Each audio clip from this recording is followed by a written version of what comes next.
Most people are misreading XRP right now. The important shit isn't simply XRP's price. It's the growing infrastructure connecting the XRP ledger to institutions, payments, liquidity, and tokenized finance. In the next few minutes, we're breaking down the institutional rails being built around XRP, why this market may be structurally different from 2017, and what investors should actually watch beyond the daily price. And one development makes the infrastructure story especially interesting. ANKR is now providing RPC infrastructure for the XRP ledger, supporting the node, connectivity, the enterprises, and financial institutions can depend on it. That's important because serious financial infrastructure needs more than a token. It needs reliable access, connectivity, liquidity, compliance, and systems capable of operating at institutional scale. And according to the information we're examining today, more than 300 financial institutions are already using the Ripple cross-border ecosystem, payments across Asia, the Middle East, and Latin America. So while social media is still debating whether XRP is going up or down, the more important question may be happening underneath the chart. Is the financial infrastructure on XRP becoming increasingly institutional?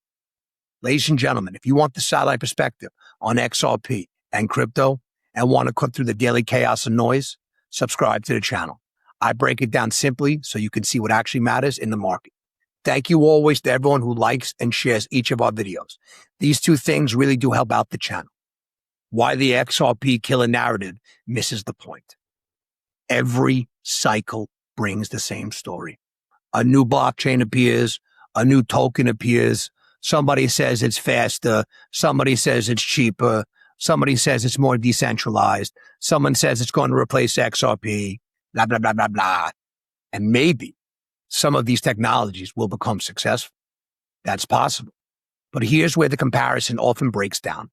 Technology isn't the entire game. Distribution matters. Relationship matters.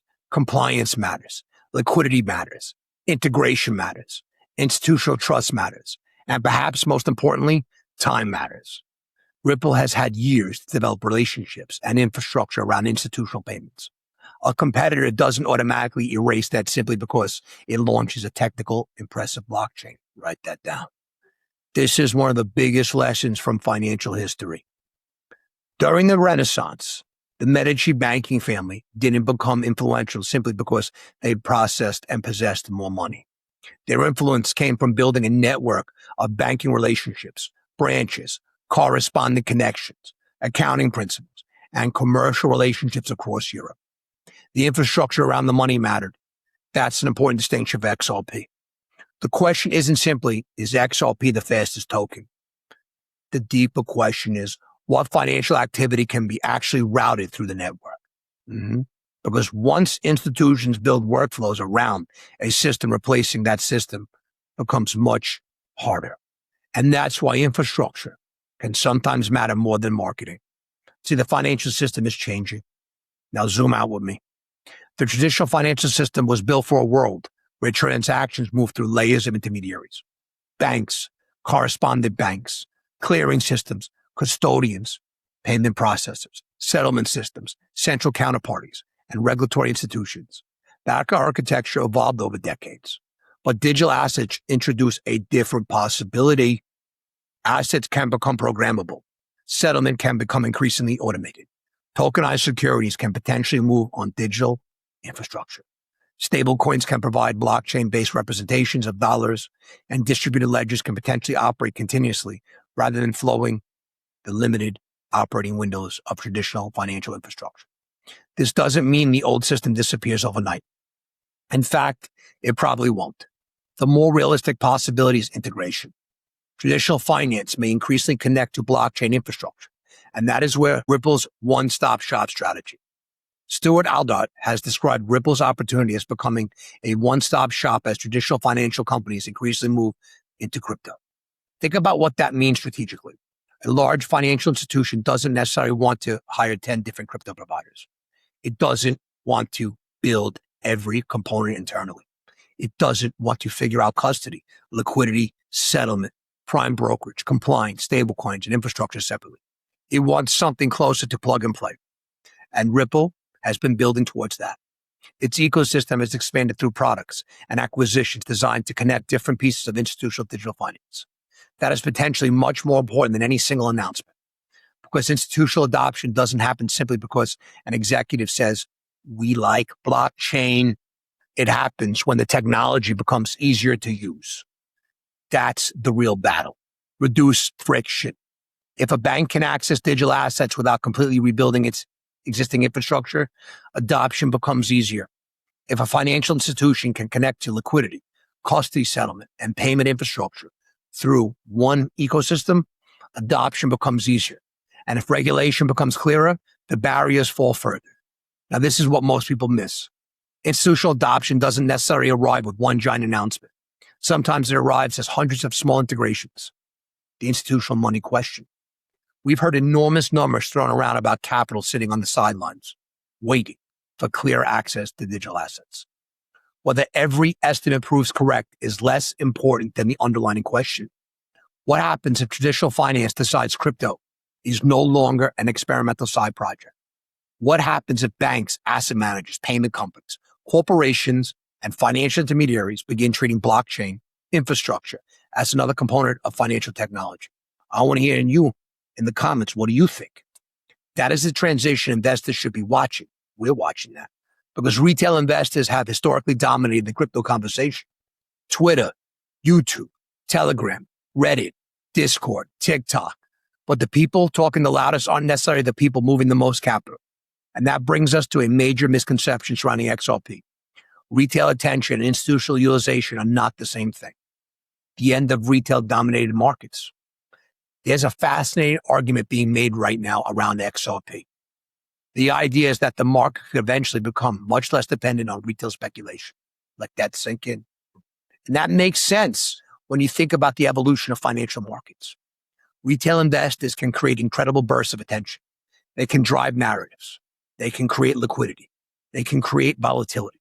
But institutions operate differently. They care about the settlement. They care about liquidity. They care about compliance. They care about counterparty risk. They care about operational reliability. They care about whether a network can process financial activity at scale. So when people say XRP has a huge community, that's one part of the story. When they say banks and financial institutions can potentially use XRP ledger infrastructure, that's another part. And those two stories shouldn't be confused. One is speculation, the other is infrastructure. Prices reacting, systems evolving. Why the 2017 comparison may be incomplete. There's a reason people constantly compare today's XRP market to 2017. That was the era when crypto entered mainstream public consciousness. Retail investors drove enormous amounts of attention, but today's environment is fundamentally different. Digital assets now exist in a world where institutional custody exists. Regulatory frameworks are developing. Stablecoins have become a major part of the conversation. Tokenization is moving deeper into traditional finance.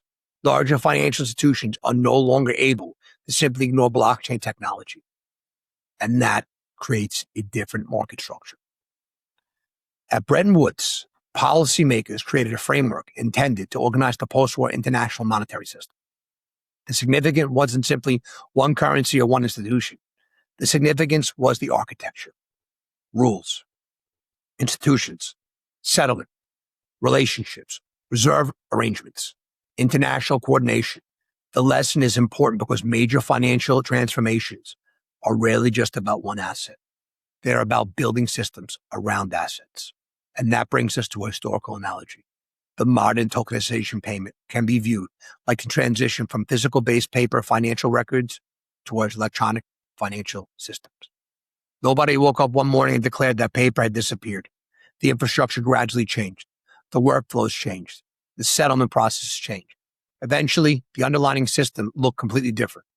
Blockchain could represent another stage of that transition, not necessarily replacing everything, but changing how ownership and settlement are represented. XRP's role in that system. So where does XRP, the anointed one, fit? This is where we need to be very careful. There is a difference between saying XRP will definitely become the global settlement asset and saying XRP is being positioned within an ecosystem designed for institutional payments and settlement. The second statement is far more defensive. The XRP ledger was designed around fast settlement and financial transactions. Ripple has spent years building institutional relationships. The ecosystem includes payment, infrastructure. Stablecoins are increasingly important. Tokenization is becoming a bigger theme, and financial institutions are exploring blockchain-based settlement. All of those developments create potential utility, but potential is not certainty. There is no guarantee that every institutional transaction will use XRP. There is no guarantee that every financial product built on the XRP ledger will create proportional demand for XRP. And there is certainly no guarantee that XRP reaches any particular future price. That distinction matters because serious analysis doesn't require us to exaggerate. The structural story is already interesting enough. The XRP ledger reserve change. Now let's zoom in on something much smaller.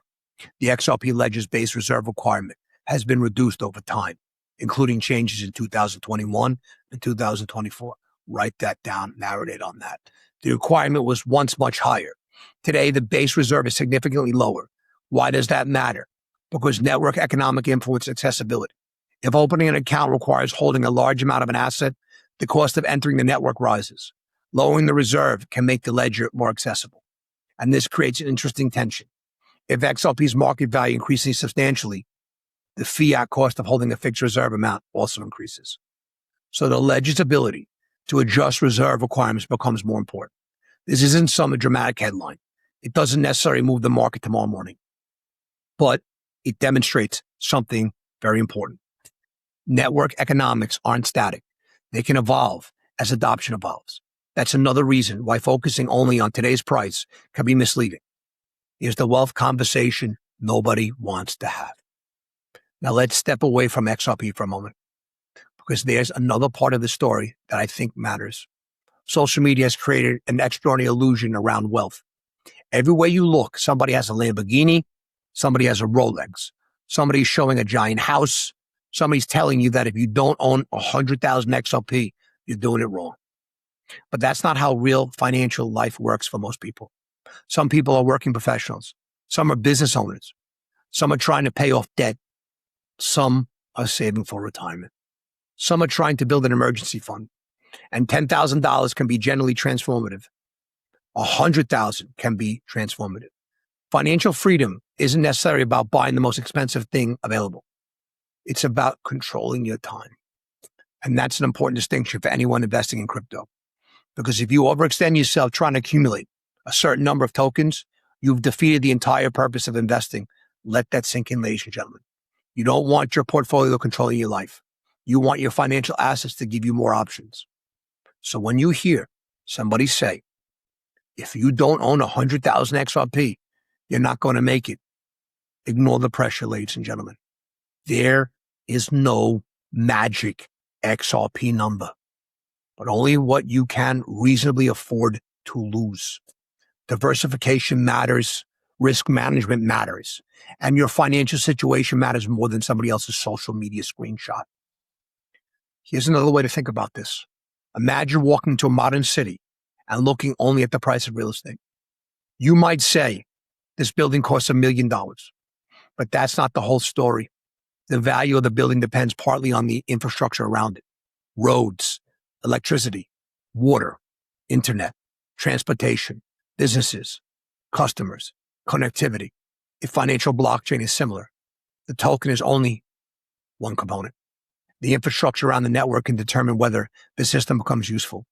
That is a second historical analogy. The modern XRP ecosystem should be thought of less like a lottery ticket and more like a piece of potential financial infrastructure.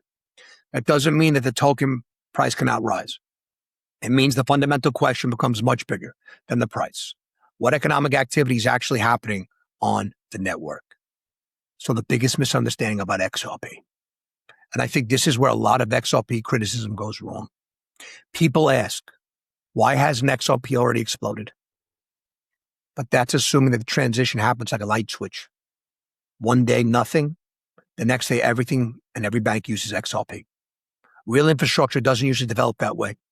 Regulations have to change. Institutions have to approve products. Compliance departments have to sign off. Technology has to integrate. Liquidity has to develop. Customers have to adopt it. And governments have to establish rules. That's a long process. But here's where it gets interesting. Once enough pieces are in place, adoption can accelerate. That's how infrastructure often works. Slow in the beginning, then increasingly interconnected. Then suddenly, everyone notices. The market may not recognize structural change immediately. And that creates one of the biggest differences between short-term speculation and long-term investing. Regulation is still the key, ladies and gentlemen. I want to talk about that for a second. Because regardless of how strong the technology is, institutions aren't going to operate at maximum scale inside a regulatory vacuum. They need clarity. They need rules. They need legal certainty. They need that Gucci conviction, that Gucci clarity. They need accounting frameworks. They need custody rules. They need compliance requirements. They need to know what they can and cannot do. That's why developments involving regulators such as the SEC matter. The regulatory environment can accelerate adoptions. It can delay adoption.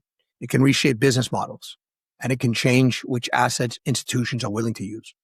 So when people ask why the XRP timeline has taken longer than expected, this is one of the answers. The technology can continue developing even when regulation moves slowly. That's the frustrating part. The infrastructure may be progressing while the market is waiting for legal clarity. Short-term noise, long-term structure. See why price may not tell the whole story. And this brings us back to XRP, the anointed one's price. There is a tendency in crypto to judge adoption by price alone. And don't do that. If XRP isn't moving, people say, nobody wants it. It's garbage. If XRP rises, they say, the adoption here, hallelujah. But neither conclusion is necessarily correct. Price is a market signal. It's not a complete adoption metric. A network can develop infrastructure while the token trades sideways. A company can sign partnerships while the market ignores them. The technology can become more useful before investors fully recognize its potential. And the reverse is also true. A token can experience enormous speculation without meaningful long-term adoption. That is why we have two separate price is reacting, system is evolving. What could actually change the name? So what should XRP investors actually watch? Not just tweets, not just memes, not just price targets. Watch institutional integration. Watch payment volumes. Watch stablecoin activity. Watch tokenization. Watch regulatory developments. Watch custody infrastructure. Watch enterprise-grade network infrastructure. Watch liquidity. Watch banks and financial institutions experimenting with blockchain and settlement.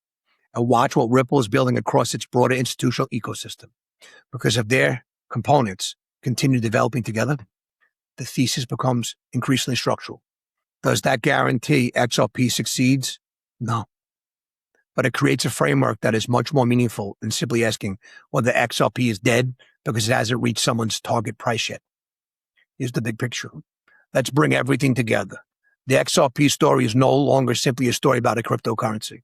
It is increasingly a story about financial infrastructure. The XRP ledger is one component. Ripple's institutional ecosystem is another. Payment connectivity is another. Stablecoins are another. Tokenization is another. Regulation is another. And infrastructure such as ANKR represents another layer underneath the network. That's what makes this interesting. The pieces are beginning to look less like isolated crypto projects and more like components of a broader digital financial architecture. But investors need to remain disciplined. Not every partnership creates XRP demand. Not every institutional experiment becomes permanent. Not every blockchain succeeds. And no price target is guaranteed. The smart approach is to distinguish between what is happening now and what remains hypothetical. What we can observe is infrastructure development. What we can observe is institutional experimentation. What we can observe is regulatory evolution. What we can observe is increasing interest in tokenized assets and blockchain-based financial infrastructure. The speculation comes when we try to assign an exact future valuation to XRP. And that's where discipline matters. So here's my biggest takeaway. For years, XRP investors have been waiting for the moment where everything suddenly changes. The giant announcement, the massive bank adoption, the regulatory breakthrough, the moment when everybody finally understands what Ripple has been building.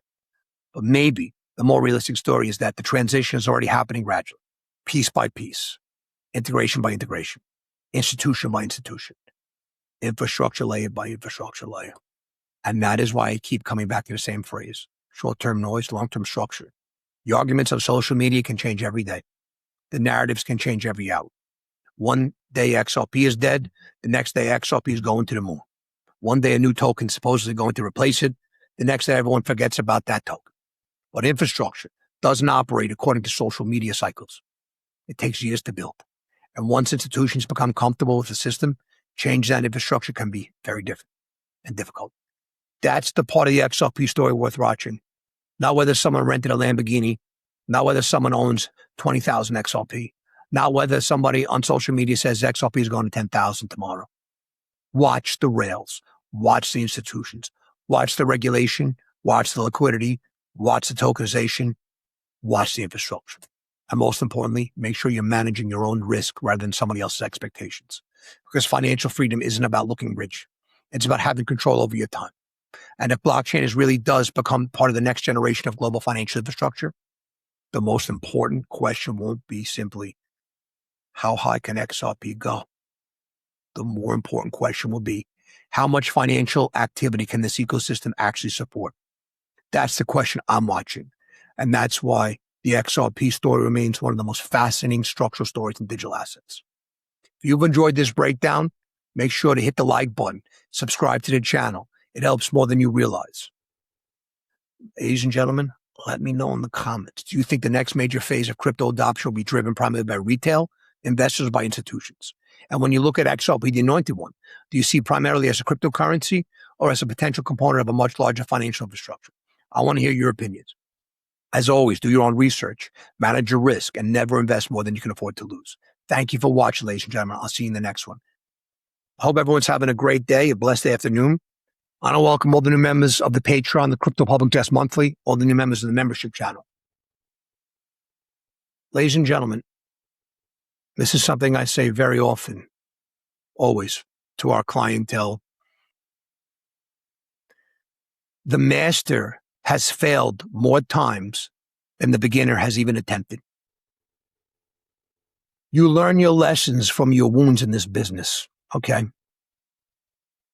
Everybody gets chopped up like a sushi at some point in their career. That's why being a financial mercenary is a lifelong quest. That's why as we climb this frosty mountain, drinking our frosty beverage, you got to keep on going. See, time is the most valuable asset that we have. You can restore your good name on the field of battle. You can rebuild your fortune.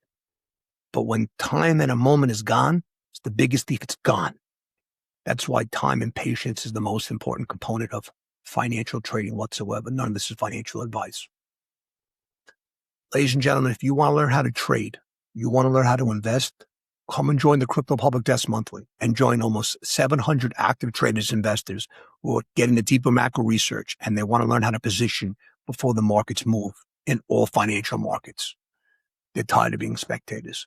One solid tip from the pits will pay for your entire year subscription.